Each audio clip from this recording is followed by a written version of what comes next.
Bonjour à tous. Nous inaugurons une nouvelle série que j'ai intitulée Qu'est-ce à dire en langage messe?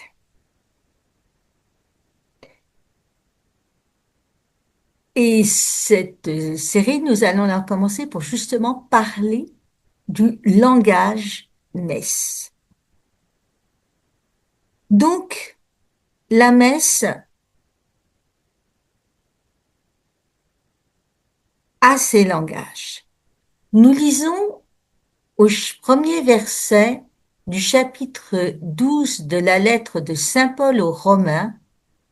Je vous en supplie, donc frères, par la miséricorde de Dieu, à offrir vos corps en hostie vivante, sainte, agréable à Dieu, c'est là votre culte raisonnable. Nous allons donc parler de s'offrir à Dieu, offrir nos corps en hostie vivante, parler d'hostie à hostie. Eh bien, ce langage-là, même si nous y sommes plus ou moins habitués, il a ses codes et on va essayer de les décoder. Pour une fois, exceptionnellement, ce verset, je nous le donne dans la traduction de la Bible, dans ses traditions, parce qu'elle reprend le terme hostie, qui est le mot grec que nous avons. Le Concile Vatican II, dans son style littéraire donc des années 1960, dans son paragraphe 48 sur la liturgie, dit «L'Église se soucie d'obtenir que les fidèles n'assistent pas à ce mystère de la foi comme des spectateurs étrangers et muets, mais que, le comprenant bien dans ses rites et ses prières, ils participent de façon consciente, pieuse et active à l'action sacrée, soit formés par la parole de Dieu, se restaurent à la table du corps du Seigneur, rendent grâce à Dieu, qu'offrant la victime sans tache, non seulement par les mains du prêtre, mais aussi en union avec lui, ils apprennent à s'offrir eux-mêmes et de jour en jour, soient consommés par la médiation du Christ dans l'unité avec Dieu et entre eux, pour que finalement Dieu soit tout en tous. Apprendre à s'offrir soi-même à Dieu. Voilà l'objectif de la participation active des fidèles. Mais vous avez entendu que j'ai employé plusieurs mots. On va commencer par expliquer qu'est-ce que c'est qu'un culte, que la liturgie, que participer à la liturgie, et quels sont ces fameux langages. D'abord le culte. Le culte, ce mot-là, c'est absent du dictionnaire de la liturgie, du glossaire de l'Église catholique en France. Pour avoir le terme de culte, j'ai trouvé le vocabulaire de théologie biblique dans une édition de 1971 et il nous explique que dans toutes les religions, le culte établit des relations entre l'homme et Dieu. Selon la Bible, l'initiative de ces relations revient à Dieu vivant qui se révèle. En réponse, l'homme adore Dieu dans un culte qui prend une forme communautaire. Ce culte n'exprime pas seulement le besoin qu'a l'homme du Créateur dont il dépend totalement, il accomplit aussi un devoir. Dieu a en effet choisi un peuple qui doit le servir et par là devenir son témoin.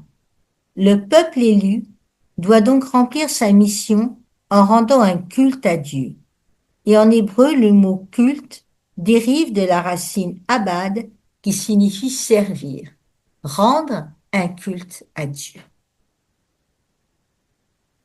La liturgie. La liturgie on nous la définit, on nous la donne comme l'œuvre que Dieu fait pour son peuple qui est l'Église et indissolublement l'œuvre que le peuple fait pour son Dieu. La liturgie, c'est donc l'œuvre commune de Dieu et de l'Église, du Christ et de l'Église. Urgos, ergon, travail, action. Dans cette action, l'homme apporte ce qu'il a de meilleur dans tous les domaines, et c'est pour cela qu'on va avoir des églises avec une architecture somptueuse, parfois, des sculptures, des peintures, qui sont appelées à offrir un cadre, une atmosphère, au moment où l'Assemblée chrétienne retrouve son Créateur et Sauveur. C'est pour cela que nos églises sont aussi très souvent l'occasion de visites touristiques, culturelles. La liturgie, elle intéresse tous nos sens. L'ouïe est sollicité par les paroles et les musiques. La vue, par tout ce qu'il y a autour, y compris, d'ailleurs, les gestes du prêtre, des gestes et des autres. Le mobilier, le goût, il est sollicité aussi par la communion. Par le toucher, nous sentons la présence de nos voisins et nous pouvons leur faire le baiser de paix, contact.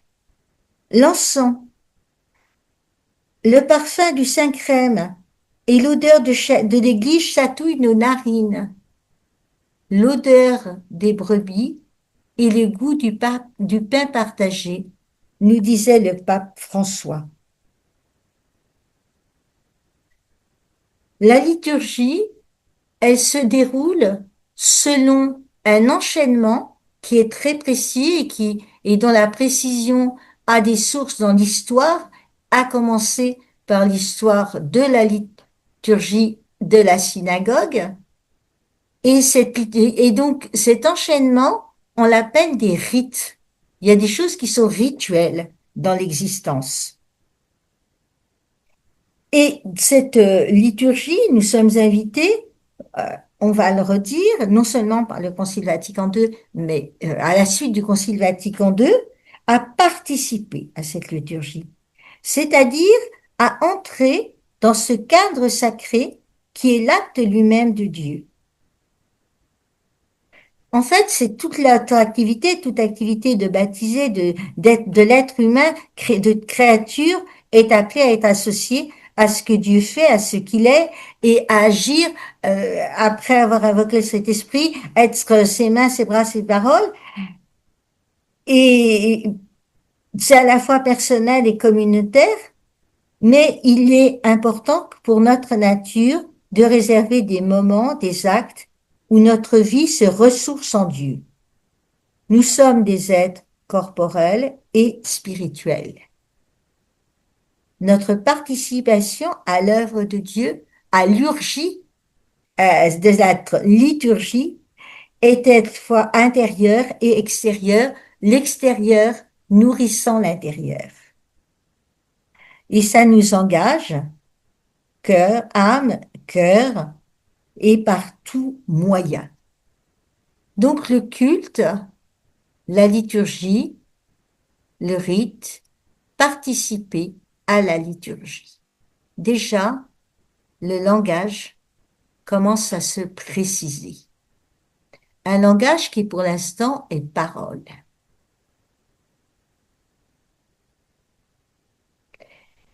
Et vous avez remarqué, puisqu'il est parole, est-ce que vous avez rendu compte que tout le monde communique pas de la même façon, même du point de vue verbal.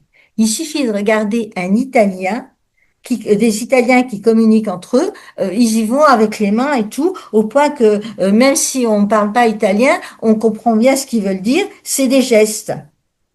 La langue, les gestes. Et il nous est impossible aussi, on va le comprendre, de communiquer d'esprit à esprit, sauf exception. Donc on va être obligé de passer par ces médiations qui sont multiples et qui sont importantes Ces médiations, on l'a dit, gestes, expressions, mots, langage,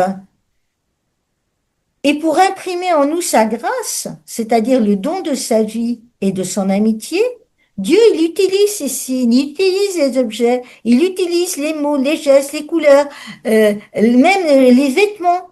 Tout ça a une signification. Il sollicite tout notre être. Et tout notre être est invité là. Quelqu'un m'a dit que la première fois qu'elle était arrivée à la messe, ils ont dit, qu'est-ce que c'est? C'est un cours de gymnastique. Parce qu'ils voyaient les gens s'asseoir, se lever, se mettre à genoux, parler, chanter, écouter. Ils disaient, mais qu'est-ce que c'est que ce truc? Et ça peut être un tas de choses. Il n'y a pas que la parole. Tout le langage non verbal est communication avec Dieu. Une communication très codifiée, très enracinée dans l'histoire. Et le problème, c'est que parfois, on oublie nos racines. On oublie. L'histoire nous est tellement enterrée qu'on ne sait plus pourquoi il y a ça et ça. Et c'est une communication de nous, hostie vivante, à Jésus, hostie consacrée, présent, et à la rencontre qui nous a invités et que nous allons rencontrer. Même les paroles ont parfois un sens complémentaire au sens immédiat, primaire que l'on entend. Ainsi, on a des fois des contresens complets. Et il y a un moment de la messe où aussi la parole, elle est action. Lorsque porte-parole du Christ, le prêtre dit ceci est mon corps, l'hostie devient le corps du Christ. Et à ce moment-là, on a encore mis des mots. Le philosophe anglais Austin, dans son livre Qu'en dire c'est faire, parle de paroles performatives. Enfin, nos langues, c'est quelque chose de vivant. Elles évoluent et peu à peu, donc, les significations, les sens sont partis, ont disparu. On va essayer pendant cette série de vidéos de donner un petit peu plus de vie à ces paroles. Et il y a un mot qui va venir de façon récurrente. Quel est le signe, le geste que l'on fait? Là, on va expliquer dans une vidéo ce geste-là, l'inclinaison devant l'autel. Et donc, un mot important que nous avons qui s'appelle le symbole.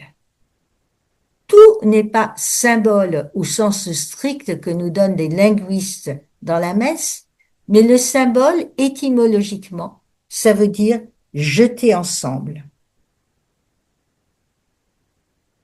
Et on va voir qu'il y a la réalité de la terre, pang, qui tombe par terre, qui change de couleur, et la réalité du ciel, qui va là-haut et qui a un sens, une signification. Et on va le voir dans les vidéos suivantes.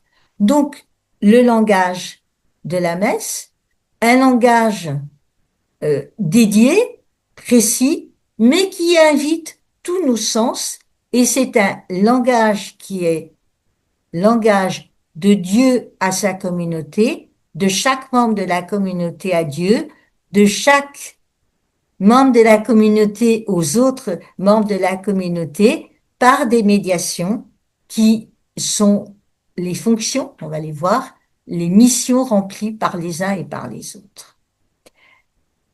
Merci pour votre attention. Je vous donne rendez-vous la prochaine fois pour la première vidéo de mini-vidéo symbole et nous parlerons des cloches.